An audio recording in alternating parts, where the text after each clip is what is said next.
एक एस्ट्रोनॉट जो बहुत सारे साइंटिस्ट को किसी दूसरे ग्रह पर ले जा रहा था कि तभी अचानक बीच सफर में उसके स्पेसशिप पर मीटेराइट्स टकराने से उसकी स्पेसशिप एक ग्रह पर जाकर क्रैश हो जाती है, जिससे सभी साइंटिस्ट मर जाते हैं सिर्फ उस एस्ट्रोनॉट को छोड़कर। लेकिन उस एस्ट्रोनॉट को पता नहीं था कि इस वक्त वो एक ऐसे खतरनाक ग्रह पर है जहां डायनासोर का राज है और अपनी भूख मिटाने के लिए वो किसी भी हद तक जा सकते हैं। तो क्या ये साइंटिस्ट इन भूखे डायनासोर का निवाला बनेगा या फिर यहाँ से बचकर वापस अपने ग्रह पर जा सकेगा? तो चलिए जानते हैं। तो कहानी की शुरुआत होती है अंतरिक्ष को दिखाते हुए, जहाँ हमें बताया जाता है कि जब मानव जाति पृथ्वी पर पैदा नहीं हुई थी, उस वक्त ब्रह्मांड में मौजूद सुमेरिस नाम के एक प्लेनेट पर जीवन संभव था, जहाँ इंसान रहा करते थे और इन इंसानों के पास काफी एडवांस टेक्नोलॉजी थी, जिसकी मदद से वो अंतरिक्ष में किसी भी प्लेनेट पर जा सकते थे। और इसी के साथ सीन शिफ्ट होता है और हम सुमेरिस प्लेनेट पर रहने वाली एक फैमिली को देखते हैं, जिसमें माइल्स नाम का एक आदमी, उसकी पत्नी आलिया और उसकी बेटी नेविन थी। माइल्स एक पायलट था जो कि साइंटिस्ट को अलग अलग प्लेनेट पर ले जाने का काम करता था। वहीं हम नेविन को समुद्र के किनारे खेलते हुए देखते हैं। तभी माइल्स आलिया को बताता है कि मैंने एक स्पेस मिशन में जाने का फैसला किया है, जिसमें हर बार की तरह मुझे साइंटिस्ट को दूसरे प्लेनेट पर ले जाना होगा, लेकिन इस बार मुझे वापस आने में 2 साल लग जाएंगे, क्योंकि मैं जिस प्लेनेट पर जाने वाला हूँ वो हमारे प्लेनेट सुमेरिस से बहुत ज्यादा दूर है। ये बात सुनकर आलिया थोड़ी परेशान हो जाती है, जिससे माइल्स उससे कहता है कि मुझे इस जॉब से काफी ज्यादा पैसे मिलेंगे, जिनसे हम नेविन का इलाज करा सकेंगे। दरअसल नेविन को एक जानलेवा बीमारी है, जिसके इलाज के लिए उसे काफी पैसों की जरूरत है। इसलिए आलिया को मजबूरी में माइल्स को इस स्पेस मिशन के लिए जाने देना पड़ता है। इसके बाद माइल्स अपनी बेटी नेविन के पास जाता है और उसे प्यार से पंछी की तरह सीटी मारना सिखाता है। इसी दौरान वो नेविन को अपने इस स्पेस मिशन के बारे में बता देता है, जिसे सुनकर नेविन समझ जाती है कि उसके पिता उसके इलाज के लिए पैसे जोड़ रहे हैं ताकि वो उसकी जान बचा सके। इसलिए नेविन अपने पिता माइल्स को रोकने की बजाय उनसे जल्दी वापस आने को कहती है। कुछ समय के बाद हम माइल्स को एक स्पेसशिप पर देखते हैं। इस स्पेसशिप पर मौजूद सभी साइंटिस्ट क्रायोजेनिक स्लीप में थे। इस स्पेस मिशन के दौरान जब ये स्पेसशिप ऑटो पायलट मोड में होती है, तभी अचानक से शिप पर मीटेराइट्स टकराने लगते हैं, जिससे माइल्स की आंख खुल जाती है और वो जल्दी से शिप को चलाने लगता है। पर तब तक शिप काफी डैमेज हो चुकी थी, इसलिए माइल्स शिप को पास वाले एक प्लेनेट पर उतारने लगता है, जिस दौरान शिप कई चट्टानों से टकराती हुई नीचे गिर जाती है, जिससे शिप के 2 हिस्से हो जाते हैं और वो पूरी तरह से डैमेज हो जाती है। इस एक्सीडेंट की वजह से माइल्स काफी घायल हो चुका था। वो अपनी बेटी को याद करता हुआ बेहोश हो जाता है। थोड़ी देर के बाद जब माइल्स की आंख खुलती है तो उसे सिस्टम से पता चलता है कि वो एक अनजान प्लेनेट पर है। तभी उसकी नजर अपने पेट पर पड़ती है और वो देखता है कि उसके पेट में मेटल का एक टुकड़ा फंसा हुआ है, जिसे वो बाहर निकालने लगता है, जिससे उसे काफी ज्यादा दर्द होता है। लेकिन वो खुद को संभालता हुआ अपना सूट पहनता है और शिप को चेक करने लगता है, जहां उसे पता चलता है कि शिप में मौजूद सभी साइंटिस्ट खतरे में है। इसलिए वो अपनी लेजर गन उठाकर शिप से बाहर आ जाता है और एक तालाब से होता हुआ आगे बढ़ने लगता है। उसी तालाब में काफी बड़ा क्रिएचर तैर रहा था। थोड़ी दूर जाने पर माइल्स को सभी साइंटिस्ट दिखाई देते हैं, जिन्हें चेक करने पर उन्हें पता चलता है कि वो सभी मर चुके हैं। वहां से माइल्स वापस शिप के अंदर आकर स्पेस एजेंसी को वॉइस मैसेज सेंड करके इस पूरे इंसिडेंस के बारे में जानकारी देता है और उन्हें बताता है कि इस अनजान प्लेनेट पर सांस ले पाना आसान है। ये मैसेज सेंड करने के बाद माइल्स खुद को खत्म करने का सोचता है, क्योंकि वो समझ चुका था कि अब उसका इस प्लेनेट से निकल पाना मुमकिन नहीं है। लेकिन तभी उसे उसकी बेटी निवाइनी की याद आने लगती है, जिससे वो अपना इरादा बदल लेता है और निवाइनी द्वारा सेंड किए गए मैसेज की टेप्स को इकट्ठा करके देखने लगता है। इसी दौरान उसके कंप्यूटर में एक स्लीपिंग कैप्सूल डिटेक्ट होता है, जिससे माइल्स को पता चलता है कि इस कैप्सूल के अंदर मौजूद इंसान जिंदा है। इसलिए माइल्स जल्दी से उस कैप्सूल के पास जाता है, उसे ओपन करता है, जिसमें एक छोटी लड़की दिखती है। इस लड़की को जिंदा देख माइल्स हैरान हो जाता है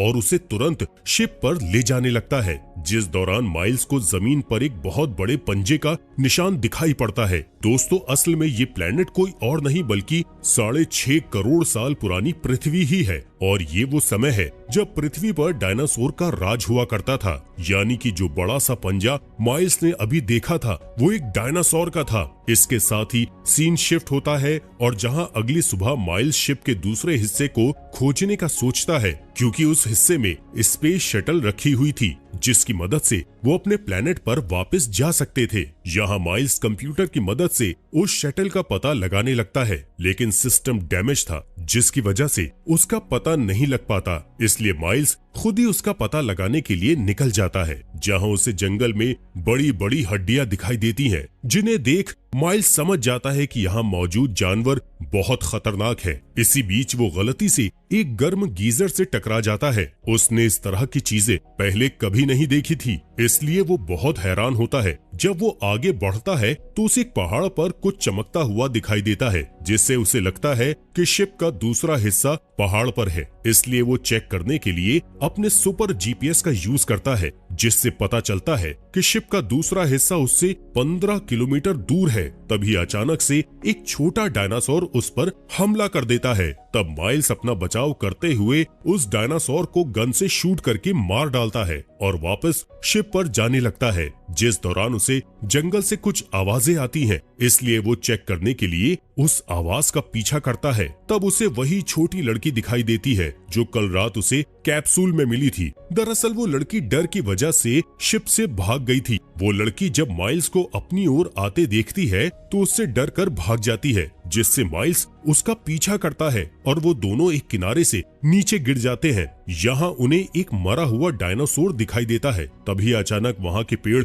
हिलने लगते हैं, जिससे माइल्स समझ जाता है कि उनकी ओर एक बड़ा डायनासोर आ रहा है। इसलिए वो उस लड़की को लेकर शिप में चला जाता है, जहाँ वो उस लड़की के घाव पर दवाई लगाते हुए उससे उसका नाम पूछता है, लेकिन वो लड़की उसे कोई जवाब नहीं देती। इसलिए माइल्स पैसेंजर की लिस्ट से उसका नाम ढूंढता है, जिससे उसे पता चलता है कि उस लड़की का नाम वेरोनिका है। यहाँ माइल्स वेरोनिका को बताता है कि हमें एक पहाड़ पर जाना है जहाँ पर हमारा शटल है, जिससे हम अपने घर वापस जा सकते हैं। लेकिन वेरोनिका उसे कुछ भी जवाब नहीं देती। तब माइल्स को पता चलता है कि वेरोनिका उसकी भाषा नहीं समझ रही है, जिससे माइल्स उससे कहता है कि शिप के डैमेज हो जाने से मेरा ट्रांसलेटर पूरी तरह से टूट चुका है, इसलिए मैं तुम्हारी भाषा को ट्रांसलेट नहीं कर सकता। इसके बाद माइल्स वेरोनिका को ड्राइंग करके समझाने के लिए सोचता है, जिसके लिए वो रेड कलर के पाउडर को टेबल पर फैलाता है और उससे एक पहाड़ बनाकर बताता है कि हमें पहाड़ पर जाना होगा। तभी वेरोनिका उसके पास आती है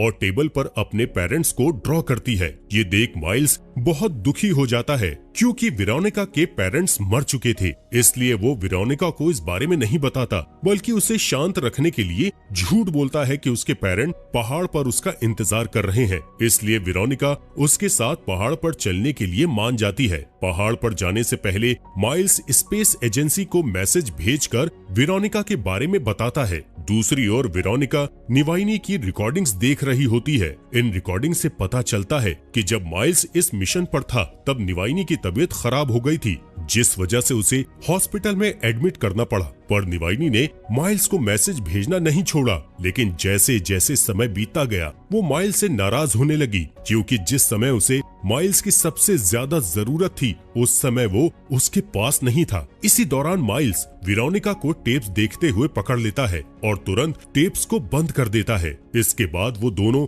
पहाड़ की ओर निकल जाते हैं। ये जर्नी दोनों के लिए काफी कठिन होने वाली थी, पर माइल्स वेरोनिका की हेल्प करते हुए आगे बढ़ रहा था, जिससे उन दोनों में फ्रेंडशिप होने लगती है। जब वेरोनिका चलते चलते बोर हो जाती है तो वो माइल्स को परेशान करने के लिए कुछ जामुन तोड़ लेती है और उन्हें माइल्स के ऊपर फेंकने लगती है, जिससे माइल्स नाराज हो जाता है और अपने स्कैन में जामुन डालकर वेरोनिका को बताता है कि ये जामुन जहरीले हैं, इसलिए तुम्हें इनके साथ नहीं खेलना चाहिए। थोड़ी दूर जाने के बाद माइल्स की गर्दन पर एक कीड़ा गिर जाता है। जैसे ही माइल्स उस कीड़े को मारता है तो उसके हाथ में एक गंदा चिपचिपा पदार्थ लग जाता है। वो एक पेड़ से अपने हाथ को साफ करने की कोशिश करता है, लेकिन ये चिपचिपा पदार्थ इतना मजबूत था कि पेड़ की छाल उसके हाथ में चिपक जाती है। ये देखकर वेरोनिका हंसने लगती है, पर माइल्स किसी तरह उस चीज को हाथ से हटा देता है और फिर दोनों आगे बढ़ने लगते हैं। तभी उन्हें कुछ अजीब सी आवाजें सुनाई देती हैं, जहां चेक करने पर उन्हें पता चलता है कि एक गड्ढे में डायनासोर का बच्चा फंसा हुआ है। वेरोनिका उस बच्चे को देखकर इमोशनल हो जाती है और इसलिए उसकी मदद करने के लिए उसके पास जाने लगती है, जबकि माइल्स उसे रोकने की कोशिश करता है, पर वेरोनिका उसकी बात नहीं सुनती। इसलिए ना चाहते हुए माइल्स भी वेरोनिका की मदद करता है ताकि वो जल्द से जल्द यहाँ से निकल सके। जैसे ही वो छोटा डायनासोर बाहर निकलता है, शिकारी डायनासोर उस पर हमला करके उसे मार डालता है। ये देखकर माइल्स वेरोनिका को पकड़कर वहीं छिप जाता है। यहाँ वेरोनिका उस डायनासोर को मरता हुआ देखकर रोने लगती है, जिसे माइल्स शांत करने की कोशिश करता है। इसके बाद वो दोनों वहाँ से आगे बढ़ते हैं और एक झरने के पास आकर रुक जाते हैं। यहाँ माइल्स अपने पेट में लगे घाव को देखकर बहुत परेशान हो रहा था कि तभी उसकी नजर वेरोनिका पर पड़ती है, जिसे देखकर उसे निवाइनी की याद आने लगती है, जिससे उसे बहुत अच्छा फील होता है। इसके बाद वो एक पेड़ पर चढ़कर स्कैनर से आगे का रास्ता खोजता है, जिस दौरान उसके हाथ पर एक कीड़ा आ जाता है, जिसे देखकर माइल्स अपना हाथ झटक देता है, जिस वजह से पेड़ की डाल टूट जाती है और वो पेड़ से नीचे गिर जाता है। इतनी ऊंचाई से गिरने की वजह से उसका हाथ मुड़ गया था, इसलिए वो वेरोनिका की हेल्प से अपने हाथ को सही करने की कोशिश करता है। तभी वहाँ डायनासोर का एक ग्रुप आ जाता है। तब माइल्स जल्दी से उन पर शूट करता है और वेरोनिका को वहाँ से भागने को कहता है। वो डायनासोर को मारने के लिए कुछ छोटे बॉम्ब का यूज करता है, जिनके ब्लास्ट होने से आधे डायनासोर मर जाते हैं। माइल्स बाकी के डायनासोर को मारने के बाद वेरोनिका को ढूंढने के लिए निकल जाता है। वहीं वेरोनिका के पास उड़ने वाले डायनासोर का एक ग्रुप आ जाता है, जिन्हें देखकर वेरोनिका जल्दी से एक पेड़ के पीछे छिप जाती है, पर दूसरे डायनासोर उसे देख लेते हैं और उस पर हमला करने लगते हैं। इसी दौरान माइल्स वहां आ जाता है और उन सभी डायनासोर को मार डालता है, लेकिन डायनासोर अभी भी जिंदा था, जो कि वेरोनिका को पकड़कर अपने साथ ले जाने लगता है। माइल्स जल्दी से उसका पीछा करता है और उसे गन चलाकर डराने लगता है, जिससे वो डायनासोर वहां से भाग जाता है।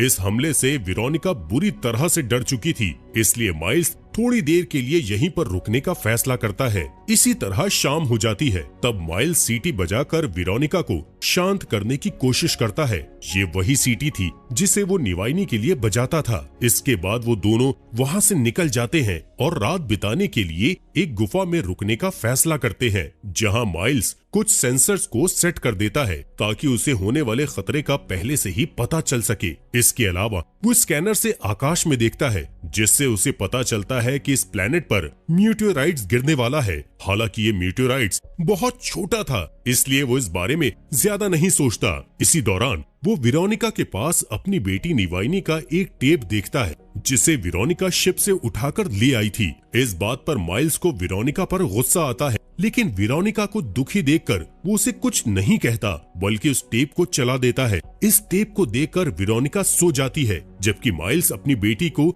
याद करते हुए दुखी हो रहा था। इसके बाद माइल्स की भी आंख लग जाती है, जिस दौरान उसके लगाए गए सेंसर बजने लगते हैं, जिससे उसकी नींद खुल जाती है। यहाँ वो देखता है कि वेरोनिका के मुंह में एक कीड़ा घुस गया है, इसलिए वो तुरंत उस कीड़े को मार देता है, जिससे वेरोनिका को वॉमिट हो जाती है। तभी अचानक से सेंसर्स तेजी से जलने लगते हैं। माइल्स को समझ पाता कि तभी गुफा के बाहर एक बहुत बड़ा सा डायनासोर आ जाता है, जिसे देख माइल्स उस पर शूट करता है, लेकिन इस डायनासोर पर उसकी गन का कोई असर नहीं पड़ता, इसलिए वो वहाँ से भागने का सोचता है और फिर दोनों एक छोटे से छेद में जाकर वहाँ से भाग जाते हैं। यहाँ से वो दोनों आगे का रास्ता तलाशना शुरू करते हैं, जिस दौरान एक छोटा डायनासोर उनका पीछा करता है, लेकिन दोनों को इस बात की खबर नहीं थी। वो संकरी जगहों से गुजरते हुए गुफा के डेड एंड तक पहुँच जाते हैं, जहाँ माइल्स को चट्टानों के बीच एक छोटी सी दरार दिखती है, जिसे बड़ा करने के लिए वो खुदाई करने लगता है, पर उसके पास इतने हथियार नहीं थे कि वो चट्टानों को तोड़कर रास्ता बना सके, इसलिए वो हार मानकर चट्टानों को खोदना बंद कर देता है। इस बात से वेरोनिका उस पर गुस्सा करने लगती है और उसे कोशिश करने को कहती है। यहाँ माइल्स को लगता है कि अब वो यहाँ से नहीं निकल पाएंगे, इसलिए वो वेरोनिका को बताता है कि उसके पेरेंट मर चुके हैं, लेकिन वेरोनिका को उसकी कोई भी बात समझ में नहीं आती। इसी बीच माइल्स को याद आता है कि उसके पास कुछ बॉम्ब्स हैं, जिनका यूज करके वो चट्टानों से रास्ता बना सकता है। इसलिए वो एक बॉम्ब से ब्लास्ट कर देता है, जिससे वहाँ पर एक संकरा रास्ता बन जाता है, जिसके अंदर जाने से पहले माइल्स वेरोनिका को सारे बॉम्ब दे देता है ताकि मुसीबत आने पर वो अपनी रक्षा कर सके। इसके बाद वो दोनों उस रास्ते से आगे बढ़ने लगते हैं, पर तभी उस जगह पर पत्थर गिरने लगते हैं, जिससे उसका रास्ता ब्लॉक हो जाता है। इस वजह से माइल्स और वेरोनिका एक दूसरे से अलग हो जाते हैं, जिसके बाद माइल्स वापस उस गुफा में आ जाता है और हताश होकर चिल्लाने लगता है, जिस दौरान उसे डायनासोर की आवाज आती है। इसलिए वो अपनी गन उठाकर गुफा के रास्ते से वापस जाने लगता है। थोड़ी दूर जाने के बाद वो सेंसर का यूज करके डायनासोर को देखने लगता है। तभी डायनासोर पीछे से आकर उस पर हमला कर देता है, जिससे उसकी गन नीचे गिर जाती है। वो खुद को बचाने के लिए सेंसर को उठाता है और उसकी आवाज को बढ़ा देता है। ये आवाज डायनासोर के कानों में चुभने लगती है, जिसकी वजह से वो माइल्स को छोड़ देता है। इस मौके का फायदा उठाकर माइल्स जल्दी से अपनी गन को उठा लेता है और उस डायनासोर को मार देता है। दूसरी तरफ वेरोनिका को देखते हैं कि जो गुफा से बाहर आ चुकी थी, वो अकेले ही जंगल में निकल जाती है, जहां उसे एक डायनासोर की एक बड़ी हड्डी दिखाई देती है, जिसे वो एक हथियार के रूप में इस्तेमाल करने का सोचती है और उस पर जहरीली जामुन लगाकर बैग में रख लेती है। यहाँ माइल्स भी गुफा से बाहर आ चुका था। वो देखता है कि एक बड़ा म्यूटेराइट उसके करीब आ रहा है, इसलिए वो सेंसर से उस म्यूटेराइट को चेक करता है, जिससे उसे पता चलता है कि वो म्यूटेराइट कुछ घंटे बाद ही इस प्लेनेट से टकरा जाएगा। इसलिए वो तुरंत वेरोनिका को ढूंढने लगता है। दूसरी ओर एक डायनासोर वेरोनिका के पीछे पड़ जाता है, जिससे बचने के लिए वो टूटे हुए पेड़ के अंदर छिप जाती है। तब माइल्स को वेरोनिका की चीख सुनाई देती है, इसलिए वो जल्दी से उसे ढूंढने लगता है, लेकिन रास्ते में गलती से वो एक दलदल में गिर जाता है। वो वेरोनिका को बुलाने की कोशिश करता है,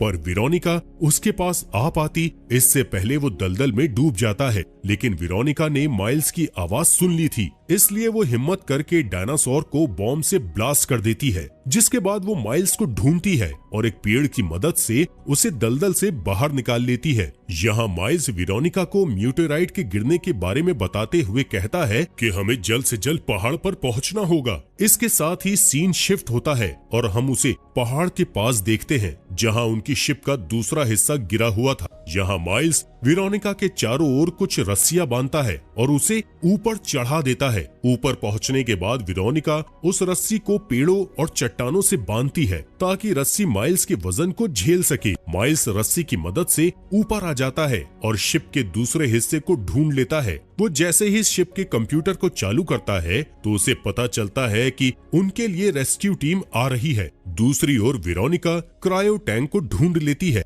जिससे उसे पता चल जाता है कि उसके पेरेंट की डेथ हो चुकी है। अब माइल्स ने उससे कहा था कि उसकी फैमिली पहाड़ पर उसका इंतजार कर रही है। माइल्स के झूठ बोलने की वजह से वो उससे नाराज हो जाती है और फूट फूट कर रोने लगती है। तब माइल्स निवाइनी की एक फोटो निकालता है और उससे बताता है कि जब मैं शिप पर था तब मेरी बेटी की डेथ हो गई थी और मैं नहीं चाहता था कि तुम्हें कुछ हो जाए, जिससे रोते हुए वेरोनिका माइल्स को गले लगा लेती है। तभी अचानक म्यूटेराइट के छोटे टुकड़े पृथ्वी पर गिरने लगते हैं, इसलिए माइल्स और वेरोनिका इमरजेंसी पॉड के अंदर आ जाते हैं। माइल्स जैसे ही शटल की लॉन्च बटन को दबाता है, तो म्यूटेराइट का एक टुकड़ा शिप से टकरा जाता है, जिसकी वजह से उसकी शटल पहाड़ से नीचे गिर जाती है। जहां वेरोनिका होश में आकर जल्दी से लॉन्च बटन को दबाती है, लेकिन कंप्यूटर उसे बताता है कि उनका शटल लॉन्च होने की कंडीशन में नहीं है। जैसे ही माइल्स को होश आता है, तो वहां एक बड़े डायनासोर को आते देखता है, जो कि शटल पर हमला करने लगता है।